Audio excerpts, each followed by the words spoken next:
हे junkies, कैसे हो आप सब। स्वागत है आपका हमारी एक और कमाल की वीडियो में। और आईफोन्स की बहुत सारी लीक्स इस टाइम पर आपको देखने को मिल रही है। आप सबको पता है कि भैया आईफोन कितना ज्यादा पॉपुलर है। जैसे ही नया मॉडल आता है उसके 1 या 2 महीने बाद हमें अगले मॉडल की लीक्स मिलना शुरू हो जाती हैं। अब हालांकि उस टाइम पर जो भी बातें कही जाती है वो एक तरह से बस बहुत ही ज्यादा मनगढ़ंत और मतलब इतना ज्यादा रिलायबल नहीं होती। लेकिन इस टाइम पर मतलब अभी कम से कम 3 महीने 4 महीने हो चुके हैं, तो अब जाकर जो लीक्स निकल कर आती हैं वो एक बार को कहीं ना कहीं रिलायबल हो सकती हैं। और अभी जो लीक्स निकल कर आ रही हैं उसमें मिंगची क्यू, जो कि काफी एक रिलायबल सोर्स है जिनके लीक्स काफी ज्यादा सही हो चुके हैं, उन्होंने बहुत सारी लीक्स इनमें से दी हैं। तो आज हम इन्हीं लीक्स के बारे में बात करेंगे और मेरा ओपिनियन क्या है, मुझे क्या लगता है कि ये चीज आ सकती है अगले आईफोन में या फिर नहीं। इन सारे चीजों के बारे में डिटेल में बात करेंगे। तो चलिए जल्दी से वीडियो को शुरू करते हैं। यहाँ पर अगर मैं सबसे पहले बात करूँ तो वो आती है आईफोन को चार्जर को लेकर। आप सबको पता है कि यूरोपियन यूनियन जो है वहां पर बोल दिया गया है कि भैया आपको मतलब जितने भी मोबाइल फोन कंपनीज हैं उनको यूनिवर्सल टाइप सी देकर रखना होगा। लेकिन आईफोन में अगर वो टाइप सी देते हैं तो एप्पल का एक बहुत बड़ा एक्सेसरीज का जो मार्केट है, मतलब ये जो लाइटनिंग पोर्ट के लिए वो लोग चार्ज करते हैं, अपनी रॉयल्टी जो चार्ज करते हैं, उसमें उन्हें बहुत ज्यादा घाटा देखने को मिल सकता है। तो इसी वजह से एप्पल अपने फोन्स के अंदर टाइप सी तो लेकर नहीं आने वाला, ये तो मैं कंफर्म कह सकता हूँ आपको। टाइप सी उसमें नहीं आएगा। अभी एप्पल ने एक पेटेंट करा है कि आप मैगसेफ, एक नए तरह का मैगसेफ यूज करते हो। अभी यहाँ पर एक सर्कल लगा हुआ है जहां पर आप मैगसेफ जो चार्जर आता है वो आप यहाँ पर लगाते हो, उससे चार्ज होता है। लेकिन जो नया पेटेंट एप्पल ने करा है वो जब पहले मैकबुक्स आते थे ना, उसमें जो मैगसेफ चार्जर लगता था, मतलब बस मैग्नेटिकली वो कनेक्ट हो जाता था, बिल्कुल वैसा ही यहाँ पर जो पोर्ट है, इस पोर्ट के अंदर मैग्नेटिक कॉइल्स लगी होंगी। आपका जो चार्जर है उसमें एक मैग्नेटिक कॉइल है, दोनों आपस में आके लग जाएंगी। मतलब अंदर डालना और बाहर निकालने वाली झंझट खत्म हो जाएगी, वो मैग्नेटिकली कनेक्ट होंगे। तो ये पेटेंट एप्पल ने करा है और फ्यूचर के फोन्स में ये आ सकता है। लेकिन मेरे हिसाब से आईफोन 13 के अंदर तो ये डेफिनेटली नहीं आने वाला। आईफोन 13 में आपको लाइटनिंग पोर्ट ही देखने को मिलेगा। रही बात आईफोन 14, 15, 16 इन सब की, तो मेरे हिसाब से अगर ये आता भी है तो ये लोअर वाले वेरिएंट में आएगा, जो नॉन प्रो वाले मॉडल है। क्योंकि प्रो वाले मॉडल्स में मैं आपको बता रहा हूँ कि ये लोग अगले साल, मतलब अगले के अगले साल कंप्लीटली पोर्टलेस जाने वाले हैं, मतलब आपको कोई भी पोर्ट देखने को नहीं मिलेगा। और यहीं पर अगर हम इसके दूसरे एस्पेक्ट को देखें तो ये जो चार्जर है मेरे हिसाब से यार इतना ज्यादा रिलायबल नहीं होगा। क्यों? क्योंकि मैकबुक्स का क्या था, पहले वहां पर चार्जिंग में आपको इतनी ज्यादा स्पीड की जरूरत नहीं पड़ती थी, लेकिन इसमें इस टेक्नोलॉजी की मदद से आपको रिस्ट्रिक्शन हो जाएगी कि स्पीड आपको उतनी ज्यादा नहीं मिल पाएगी, आपकी एफिशिएंसी उतनी ज्यादा नहीं रह जाएगी। तो इस वजह से भी ये हो सकता है कि शायद आपको नॉन प्रो वाले मॉडल में भी ना देखने को मिले। लेकिन अगर तो ये नॉन प्रो वाले मॉडल में ही मिलेगा सिर्फ। और कंप्लीटली पोर्टलेस होने के तो अपने डिसएडवांटेज हैं, लेकिन फायदे भी अपने, आपको बहुत ही अच्छा वाटर रेजिस्टेंट भी देखने को मिलेगा। यहाँ पर मैं अगले लीक की बात करूँ तो लीक निकल कर आ रहा है कि आईफोन 13 में हमें सेंसर शिफ्ट स्टेबलाइजेशन देखने को मिलेगा। हालांकि आईफोन 12 प्रो मैक्स में हमें ये चीज देखने को मिलती है, जहां पर आपका जो लेंस है, मतलब OIS क्या होता है, ऑप्टिकल इमेज स्टेबलाइजेशन। ऑप्टिकल का मतलब ग्लासेस, कांच क्या होते हैं आपके लेंसेज। तो आपका जो लेंस सिस्टम है वो पूरा इधर उधर ऊपर नीचे होकर मूव करता है और वो आपकी फुटेज को स्टेबल करता है। लेकिन अब अगर मैं लेंस सिस्टम की बात करूं तो उसमें मैग्नेटिक कॉइल्स लगी होती हैं जो उस लेंस के ऑटो फोकसिंग को जज कर सके। उसमें बाकायदा कांच के लेंसेज होते हैं, उनको होल्ड करने की असेंबली होती है। तो इस पूरे चीज को मूव करना थोड़ा सा मुश्किल हो जाता है, थोड़ा सा भारी होती है चीज। वहीं पर अगर हम सेंसर को मूव कर सके, जो कि काफी पतला होता है, काफी हल्का होता है, तो उसको बहुत ही ज्यादा मूव किया जा सकता है। फॉर एग्जाम्पल नहीं है, नंबर्स है, आपका जो लेंस सिस्टम है वो 1 सेकंड के अंदर 2 से 3,000 बार मूव हो सकता है इधर उधर ऊपर नीचे। लेकिन वहीं पर अगर सेंसर शिफ्ट टेक्नोलॉजी का यूज करा जाए तो वो 5,000 बार 1 सेकंड के अंदर मूव कर सकता है। तो यहाँ पर आप देख सकते हो कि कितना एक्यूरेट और कितना फास्ट है आपका सेंसर शिफ्ट स्टेबलाइजेशन। अब ये बातें सुनने में बड़ी अच्छी लगती हैं, लेकिन आईफोन 12 प्रो मैक्स में और 12 प्रो में कैमरा क्वालिटी में आपको इतना ज्यादा अंतर देखने को नहीं मिलेगा जितना बताया जा रहा था। ऑब्वियसली बताने वाली बातें सुनने में बहुत अच्छी लगती हैं, एक्चुअल लाइफ में उतना ज्यादा अच्छा निकल कर नहीं आती। सेम चीज हुई आईफोन 12 प्रो मैक्स के साथ भी। तो लेकिन एप्पल इसी चीज को आगे भी बढ़ाने वाला है। और जो मतलब अभी क्या सीन है, अभी केवल इस वाले लेंस में आ रहा है, लेकिन आने वाले जब नया फोन आएगा उसके अंदर आपको जो वाइड सेंसर है उसके अंदर तो ये मिलेगा ही मिलेगा, लेकिन अल्ट्रा वाइड के अंदर भी आपको सेंसर शिफ्ट स्टेबलाइजेशन की टेक्नोलॉजी देखने को मिलने वाली है। अब देखते हैं कि ये जो सेंसर शिफ्ट है ये और इम्प्रूव होकर आएगा कि नहीं आएगा, या फिर जैसे अभी बताया गया है आईफोन 11 प्रो में क्या है, आपका जो अल्ट्रा वाइड है उसके अंदर नाइट मोड नहीं है, इसके अंदर है। लेकिन मैंने ये देखा है इसके अंदर का जो नाइट मोड है वो जो वाइड वाला नाइट मोड है ना, जो नॉर्मल इसकी जो मेन सेंसर है इसका, उसका जो नाइट मोड है उसके मुकाबले कुछ इतना ज्यादा कोई खास परफॉर्म करता नहीं है। तो नाइट मोड अल्ट्रा वाइड में मैं तो बहुत ही कम ही इस्तेमाल करता हूँ। मैं ट्राई करता हूँ कि वाइड पर ही रहूँ। तो देखते हैं कि कैसा निकल कर आता है आगे चीजें। और हाँ, एक और बात है कि ये जो सेंसर शिफ्ट वाली है ये प्रो और प्रो मैक्स में होगी केवल। 13 प्रो मैक्स, नॉन प्रो वाले में नहीं आएगी। अभी के केस में क्या है, अभी 12 प्रो मैक्स के अंदर केवल सेंसर शिफ्ट है, इसके अंदर में नहीं है, जो रेगुलर आपका नॉर्मल आईफोन 12 प्रो है। यहाँ पर अगले लीक की बात करें तो ये 80% कंफर्म है कि अगले जो प्रो मॉडल्स होंगे आईफोन 13 के, उसमें प्रो और प्रो मैक्स में आपको 1 TB की स्टोरेज देखने को मिलने वाली है। अब इसके दो पर्सपेक्टिव हैं। एक, इतनी ज़्यादा स्टोरेज का कोई करेगा ही क्या। नंबर 2, अब क्योंकि iCloud स्टोरेज जो है, जो क्लाउड स्टोरेज है, उसको प्रमोट करना मतलब अच्छी बात है और वो यूज़ करना एक तरह से ठीक भी है। लेकिन कुछ लोग प्राइवेसी को अपना बहुत ज़्यादा इंपॉर्टेंट मतलब वो रखते हैं, उनको मतलब भरोसा ही नहीं है इन चीज़ों पर, तो उन लोगों के लिए काफ़ी अच्छी चीज़ है। और क्योंकि अब जैसे सैमसंग है वो भी आपके जो रॉ फोटोज़ हैं वो खींच सकता है, रॉ फोटोज़ बहुत ज़्यादा बड़े होते हैं। वहीं पर आपका जो आईफोन वगैरह है या सैमसंग भी है, वो लोग HDR, आईफोन तो डॉल्बी विजन HDR में वीडियो रिकॉर्ड कर सकता है, तो उनको बहुत बड़ी फाइल्स हो जाती है वो भी स्टोर होने में काफ़ी ज़्यादा जगह लेंगी। तो इन सबको ध्यान में देखते हुए, क्योंकि कैमरा जो है हमारा वो बहुत ज़्यादा अच्छा होता जा रहा है, उसकी क्वालिटी अच्छी होती जा रही है, सेंसर साइज बड़ा होता जा रहा है, तो वो ज़्यादा डेटा को भी कैप्चर करेगा। तो इसी वजह से ये भी एक माइंड में होगा एप्पल वालों के कि हाँ, जिनको जरूरत है उनके लिए निकाल ही देते हैं। अभी तक क्या है, अभी तक आपको 128 GB जो प्रो वाले हैं, 128, 256 और 512 मिलता है।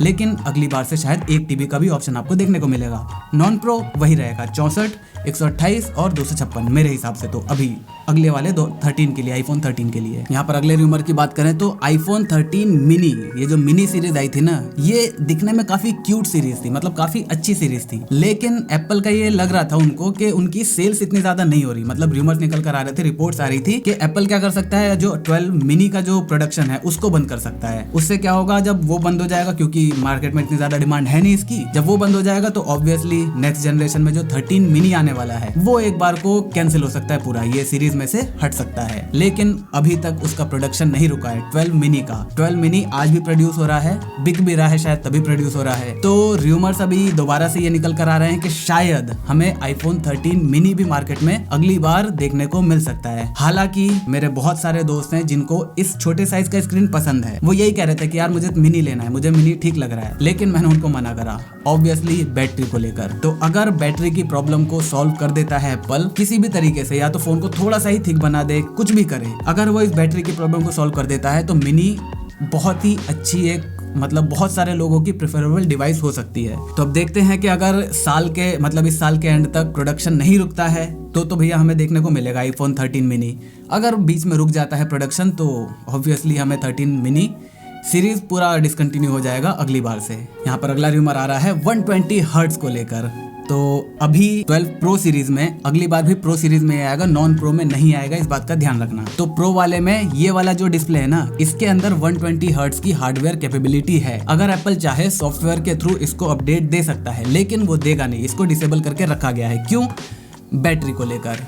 अब देखो, एप्पल के पास दो रास्ते थे, या तो वो 5G को प्रमोट कर सकता था, या तो वो 120 हर्ट्ज को प्रमोट कर सकता था। उसने लगाए दोनों, लगाने के बाद उसने चेक करा कि भैया ये डे टू डे लाइफ में कितना चल रहा है। अगर एक दिन भी नहीं चल पा रहा स्टार्टिंग में तो फिर फायदा ही क्या। तो इस वजह से दोनों हार्डवेयर दे दिए। अब उसको देखना था कि किसको ज्यादा प्रमोट करा जा सके, क्योंकि एक ही चीज चल सकती है बैटरी की वजह से। तो उसको ऑब्वियसली 5G को मार्केट करना काफी ज्यादा आसान है इन कंपैरिजन टू 120 हर्ट्ज। तो उसने पूरे जो उनका सीन था वहां पर 5G होता रहा।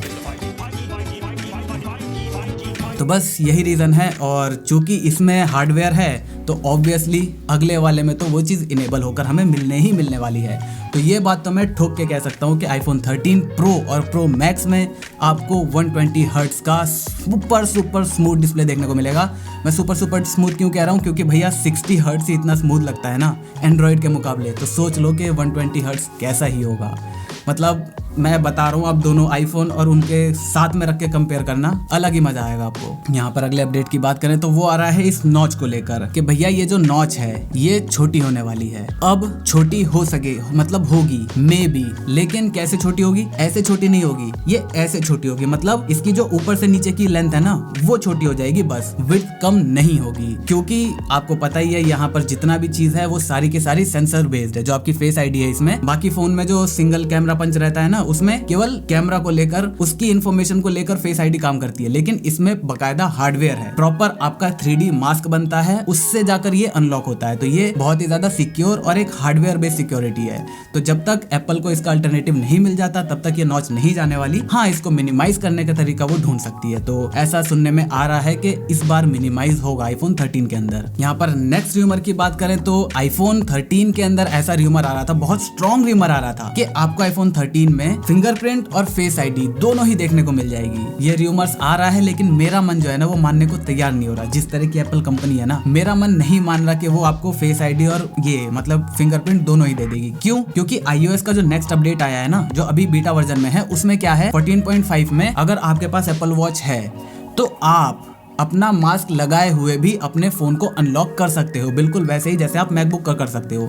अगर आपके पास मैकबुक है, आपने घड़ी पहन रखी है, आपकी घड़ी अनलॉक है, तो आप जैसे ही लिड को उठाएंगे आपको कोई फिंगरप्रिंट लगाने की जरूरत नहीं, किसी भी तरह की जरूरत नहीं। आपका जो मैकबुक है या फिर कंप्यूटर है एप्पल का, वो अपने आप अनलॉक हो जाएगा। सिमिलरली इसी फंक्शन पे आपका फोन भी होगा। जैसे ही आपने मास्क पहन रखा है, आप अपना फेस दिखाएंगे, आपका फोन देखेगा कि अभी इस पे मास्क ऑन है। अगर आपके पास घड़ी है आपके आसपास, आपने पहन रखी है, वो अनलॉक है, तो आपका फोन अनलॉक हो जाएगा ऑटोमेटिकली। तो अब मैं क्यों कह रहा हूँ कि एप्पल फिंगरप्रिंट नहीं देगा? क्यों? क्योंकि एप्पल है बहुत ही घटिया कंपनी, बहुत ही लालची कंपनी, मतलब ऑब्वियसली पैसा कमाना चाहती है। तो अब अगर वो फिंगरप्रिंट सेंसर दे देगी तो जितने भी लोग मास्क वाले हैं वो क्या है, उनको एप्पल वॉच की जरूरत है? नहीं है। एप्पल है ऐसी कंपनी कि वो चाहेगी कि भैया तुम एक काम करो, हमने तुम्हें फोन दे दिया, इसमें हमने एक और फीचर दे दिया, जो तुम्हारा प्रॉब्लम है, मास्क की प्रॉब्लम है ना, उसका सोल्यूशन है हमारे पास, उसके लिए घड़ी लेनी पड़ेगी, तो भैया घड़ी लो। एप्पल चाहता है ज्यादा से ज्यादा सामान बेचना। तो मेरे हिसाब से इस अपडेट की वजह से मुझे ऐसा लगता है कि भैया जो फिंगरप्रिंट सेंसर है वो आईफोन 13 सीरीज में आपको देखने को नहीं मिलने वाला। बाकी अगर देखने को मिलता है बहुत अच्छी बात है, लेकिन मुझे एप्पल पे बिल्कुल भरोसा नहीं है, बहुत हरामी कंपनी है।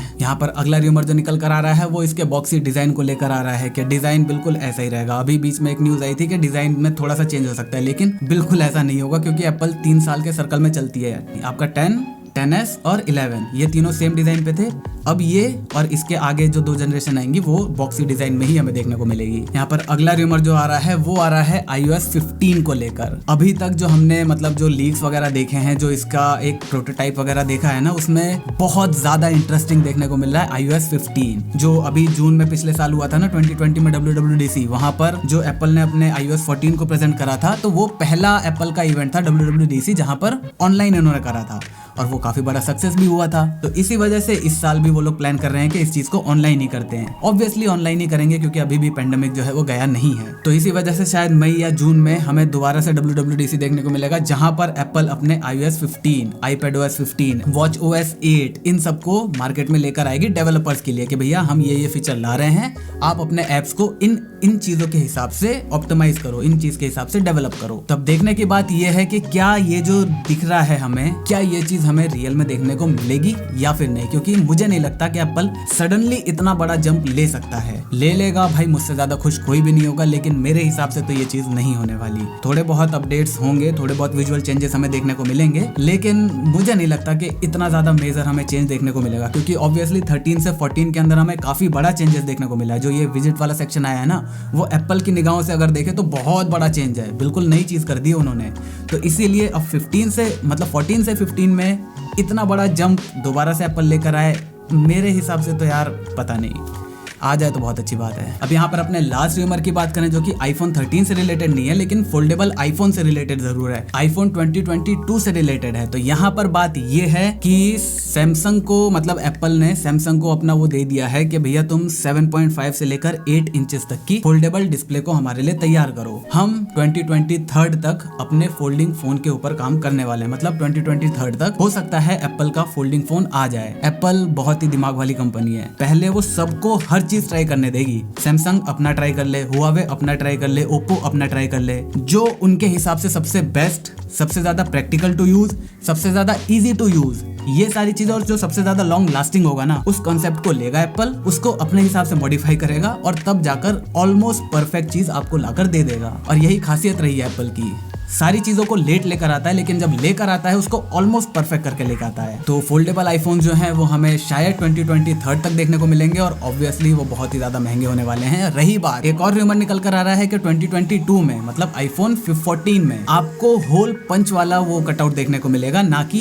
पूरी नॉच। मेरे हिसाब से ये रूमर ऑलमोस्ट 80% गलत है। क्यों? क्योंकि जब तक एप्पल को अपने फेस आईडी का रिप्लेसमेंट नहीं मिल जाता, वो अपनी फेस आईडी को नहीं हटाएगा। और बिलीव मी, 90% एप्पल यूजर्स जो इस तरह के फोन यूज कर रहे हैं नॉच वाले, उनको नॉच से दिक्कत नहीं है। 10% है जिन्हें दिक्कत है, लेकिन हम लोग भूल जाते हैं यार, नहीं समझ में आता, हो जाता है। मतलब मूवीज देखते टाइम भी एक बार को मतलब स्टार्टिंग में 5 सेकंड के लिए थोड़ा सा अनोइंग लगेगा, उसके बाद दिमाग से हट जाता है। अब मैं ये नहीं कह रहा, मैं बड़ाई नहीं कर रहा एप्पल की, हाँ अनोइंग लगता है भाई, बुरा लगता है, नहीं होता तो बहुत अच्छी बात थी, लेकिन क्या करें, सिक्योरिटी भी तो जरूरी है। और ये सिक्योरिटी मुझे बहुत ज्यादा अच्छी लगती है। जब दूसरा कोई बंदा मेरा फोन उठाता है ना, तब जाकर लगता है कि हाँ फोन लॉक हुआ पड़ा है। जब मेरे पास रहता है तो मतलब पता भी नहीं चलता, अपना फोन उठाया, सीधा स्वाइप करा, अनलॉक मिला है। तो ये वाली बात है। तो बस सारे जो रूमर्स थे वो यही थे। मुझे उम्मीद है आपको ये पसंद आया होगा। और आपको क्या लगता है, कौन से रूमर्स सही है, कौन से गलत है, नीचे कमेंट करके जरूर बताना। अगर वीडियो पसंद है वीडियो को लाइक कर देना, चैनल पर नए हो तो चैनल को सब्सक्राइब कर देना, क्योंकि हम